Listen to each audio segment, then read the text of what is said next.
Olá, sou a professora Paula Cristina Degraff, do Núcleo Regional de União da Vitória, da cidade de São Mateus do Sul, e eu vou apresentar o Plano de Atendimento Educacional Especializado que eu elaborei como parte da prova didática do PDE. O estudo de caso escolhido foi o número 1, que engloba as áreas de deficiência intelectual, transtorno global do desenvolvimento e deficiência físico-neuromotora. Identificação do nosso aluno. JP, só as iniciais, JP. Esse aluno tem 13 anos, está matriculado no 6º ano do ensino fundamental. O diagnóstico dele é de deficiência intelectual e ele está matriculado na sala de recursos, frequenta 2 vezes por semana, cada atendimento tem 3 aulas. Sobre a caracterização da aprendizagem. O aluno JP apresenta deficiência intelectual, dificuldade de aprendizagem, defasagem dos conteúdos dos anos iniciais do ensino fundamental, atraso escolar em relação à idade série, o aluno tem 13 anos e ainda está no 6º ano, e o que nós observamos também é que esse aluno provavelmente já era aluno da educação especial. Segundo o relatório, as queixas dos professores do aluno JP são de que ele é agitado, muito falante, participa parcialmente das aulas, tem pouca socialização na escola, não conclui as atividades durante as aulas e é muito distraído. Os professores relatam ainda que o JP demora muito para escrever, faz poucos registros no caderno e, em consequência, os cadernos são incompletos e desorganizados, tem dificuldade na compreensão das atividades e tarefas, ele não consegue entender o que a atividade está pedindo e também não consegue organizar as ideias. Bom, conforme o relato dos professores, a gente pode observar que foi frisado mais os pontos negativos do aluno JP. Então, foi colocado mais sobre as dificuldades. A gente observa também que não está ocorrendo um processo de inclusão, nem na turma do aluno JP, nem na escola. Que não há adaptação e flexibilização, o aluno está perdido, né? Sem poder acompanhar os conteúdos. Também não tem estímulos, pouca socialização na escola e o aluno, como eu já falei, parece que está perdido no ambiente escolar. Sobre as habilidades do aluno JP. Então, os professores parecem que desconhecem essas habilidades que eles não citaram no relatório. Mas se nós observarmos, o aluno sabe ler e escrever, ele é falante, ele realiza cálculos e operações simples, o aluno comete alguns erros ortográficos, como está no relatório. Então, nós temos que fazer esse olhar mais aprofundado para não ficar só limitado às dificuldades do aluno. Então, um dos pontos de partida para o nosso trabalho com o aluno JP é investigar as suas habilidades e os seus interesses, para a partir daí ir propondo atividades para que ele se interesse, além de descobrir qual que é o canal de aprendizagem desse aluno, se é visual, se é auditivo, se é sinestésico. Também motivar, incentivar esse aluno, despertar o interesse dele para a aprendizagem e trabalhar a partir das suas potencialidades, não ficar focando apenas nas suas dificuldades. Em relação aos aspectos sociais e psicoafetivos do aluno JP. Então, segundo o relatório, que os professores comentam que ele é agitado, tanto na parte motora, quanto é muito falante, ele anda pela sala, ele fala muito, a participação parcial das aulas, ele é meio que indiferente, fica meio alheio ao que está acontecendo na sala de aula, pouca socialização também com os demais alunos da escola, não só da turma dele, e também o que a gente percebe é que o aluno não está adaptado ainda à escola. Em relação à agitação ainda do aluno JP, a gente percebe que ele fica muito tempo ocioso, porque ele não consegue concluir as tarefas, realizar todas, então ele fica um tempo sem fazer nada e acaba ficando agitado. Então, o que seria importante para esse aluno? A gente colocar para ele qual que é o comportamento esperado para um adolescente da idade dele, os limites, o horário de falar, o horário de que ele poder andar pela sala ou sair da sala, fazer combinados com esse aluno. Também proporcionar atividades mais curtas, com que ele consiga se concentrar, começar e terminar a atividade. Ou outra forma de esse aluno extravasar um pouco dessa agitação seria fazendo pequenos favores para a professora, ou dentro ou fora da sala, para a professora ou para o professor, andar ou sair da sala. Terminou a atividade, você pode dar uma voltinha à sala, você pode ir ao banheiro ou sair da sala tomar água. E caso nenhum desses combinados ou nenhuma dessas estratégias dê certo, a minha sugestão seria fazer um encaminhamento para uma avaliação neurológica, porque tanto a desatenção, a dificuldade na concentração e a agitação podem ser características do transtorno de déficit de atenção e hiperatividade. Em relação à socialização, o que a gente percebe? Que o JP está isolado na escola, não tem interação com os colegas de sala. Então, o que seria necessário realizar? Um trabalho de estímulo, de contato dele com os pares, com os colegas da mesma idade, um pouco mais novos, mas que ele tenha essa interação.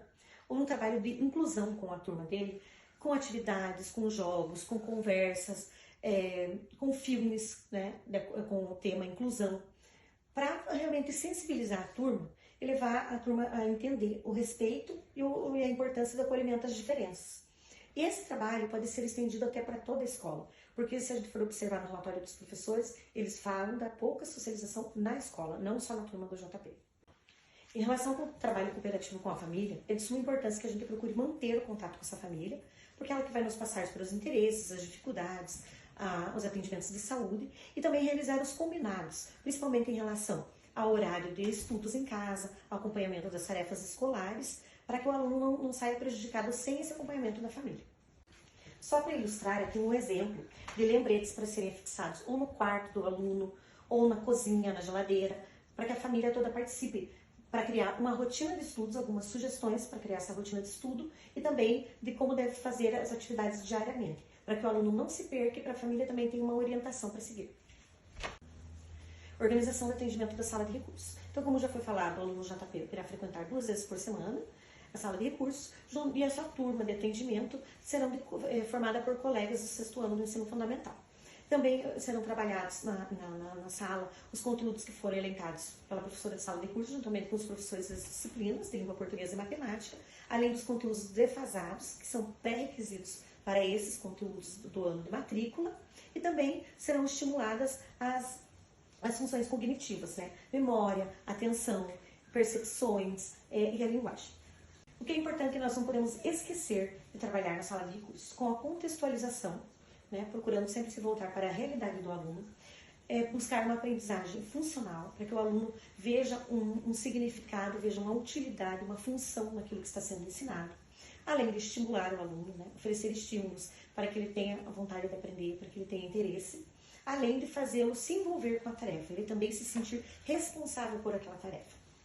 Na sala de recursos é importante a gente utilizar material diversificado, porque o aluno não quer ficar só preso a papel, né, a cadernos, como acontece na sala comum. Então é importante, até para estimular a aprendizagem, usar jogos de tabuleiro, jogos de sites educativos, cartelas de atividades, o computador, aplicativos e plataformas, também livros, revistas, gibis, tirinhas de diferente material escrito. Alguns exemplos dos materiais que a gente utiliza na sala de recursos: livros, gibis, revistas, com leitura voltada para a fase que o JP se encontra, que é a adolescência.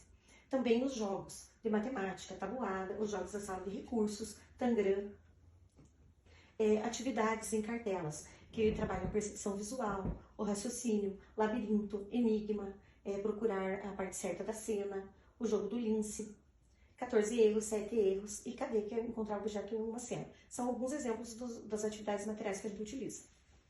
Em relação ao trabalho colaborativo da sala de recursos com os professores das disciplinas. Então, em que momento vai acontecer essas conversas, essas trocas? Na hora de atividade, ou no conselho de classe, ou se houver necessidade, pode ser mesmo pelo grupo do WhatsApp do colégio, mas o importante é que haja um entrosamento e um trabalho em conjunto de verdade. Então, os professores vão elencar os conteúdos a serem trabalhados, tanto de língua portuguesa quanto de matemática, também na sala de recursos, esses conteúdos vão ser trabalhados, vão combinar as adaptações e as flexibilizações que serão necessárias para o aluno na sala comum e que terão que ser implementadas, além de ter um objetivo comum, que é de promover a autonomia e o protagonismo do aluno no seu processo educacional. Outro aspecto importante que está contido no plano de atendimento são as adaptações que devem ser feitas na sala de aula. Né? Que no caso do aluno JP, nós colocamos aqui o lugar, deve sentar mais próximo à mesa do professor para ter, né, uma atenção maior. O professor deverá fornecer as atividades impressas ou xerocadas. Se o aluno tem dificuldade para escrever, demora para escrever, por que fazê-lo copiar tudo do quadro? Ele não consegue. Então é melhor que ele receba essa atividade já copiada e só responda, né? Faça alguma anotação que for pertinente. Atividades funcionais, que o aluno possa perceber o significado, a funcionalidade. Atividades mais curtas, para que ele possa concluir.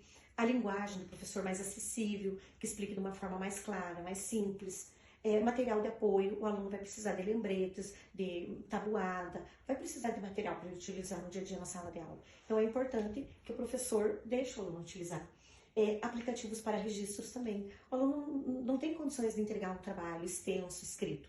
Então o aluno pode usar aplicativo como o Jamboard, o Canvas e fazer o seu trabalho no computador. Aqui alguns exemplos de material de apoio para o aluno na sala de aula. O cabeçalho completo, o cabeçalho de uma forma menos extensa, porque às vezes o aluno não sabe nem escrever o nome do colégio que ele estuda. o horário para o aluno completar, horário das aulas, para ele conseguir se organizar, levar o material correto para o colégio.